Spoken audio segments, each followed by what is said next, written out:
पहले दुनिया से गुजर जाने वाले मेंबरान को खराज अकीदत पेश किया जाएगा। इसके बाद असेंबली में मजहबी आज़ादी बिल पेश किया जाएगा। हुकूमत ने मजहबी आज़ादी बिल को असेंबली में गुज़िश्ता साल पेश करने का ऐलान ज़रूर किया था, लेकिन कोविड-19 के बढ़ते मामलात के पेश नज़र असेंबली सेशन को मुलतवी कर दिया गया था। इसी के बाद हुकूमत ने रियासत में मजहबी आज़ादी कानून का निफाज ऑर्डिनेंस के जरिए किया था।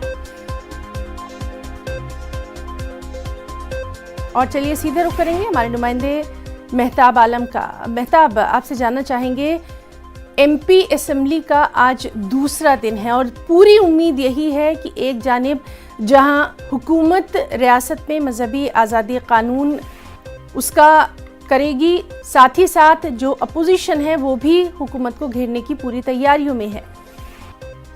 बता दें, कल शाम को 7 बजे बीजेपी और कांग्रेस दोनों ने अपने अपने मेंबरान असेंबली की मीटिंग की और मीटिंग में खाका तय किया गया कि बीजेपी ने इस मीटिंग की कि अपोजिशन के वार को किस तरह से जो है कमजोर किया जाए और किस तरह से अपना पूरा सेशन जो है उसको कंप्लीट किया जाए। वहीं पर अपोजिशन ने इस बात की तैयारी की कि सरकार को असेंबली में कैसे घेरना है।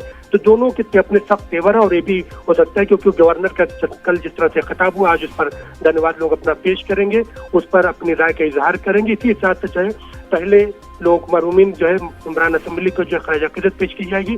साबिक सीएम मोतीलाल वोहरा और साबिक मेंबर पार्लियामेंट भोपाल के जो है कैलाश सारंग को मुझे पेश किया है। उसके बाद मजहबी आज़ादी बिल पेश किया जाएगा। अब सवाल है कि अगर हम जो है जिस दिन 23 दिन इसके मुकम्मल हुए थे ऑर्डिनेंस को, उस दिन मध्य प्रदेश के वजीर दाखिला ने बहुत एलानिया ये कहा था कि 23 दिन में 23 लोग जो है इसके मामले मध्य प्रदेश में सामने आए और सबसे ज्यादा मामले जो है मजहबी आज़ादी कानून के जो है लफ्ज़ जिहाद जिसका उन्होंने इस्तेमाल किया था, तो 8 मामले भोपाल में दर्ज किए गए हैं। तो उन्होंने यहाँ तक भी इशारा किया था कि हम तो पहले से कह रहे थे कि इस तरह की चीजें और एक रैकेट है जो लोगों को पहला फुसलाकर जो है मजहब की तब्दीली का काम करवाता है। और जिस तरह से यहाँ पे इतने मामले सामने आए हैं तो कौमी सतह पर भी इस तरह के कानून बनाने पर उन्होंने जोर दिया था। तो आज जो है यकीनी तौर पर हुकूमत क्योंकि अक्सरियत है और एक कानून पास होगा। कानून का निफाज तो पहली ऑर्डिनेंस के जरिए कर दिया गया था, लेकिन आज असेंबली में उस पर मुहर लग जाएगी।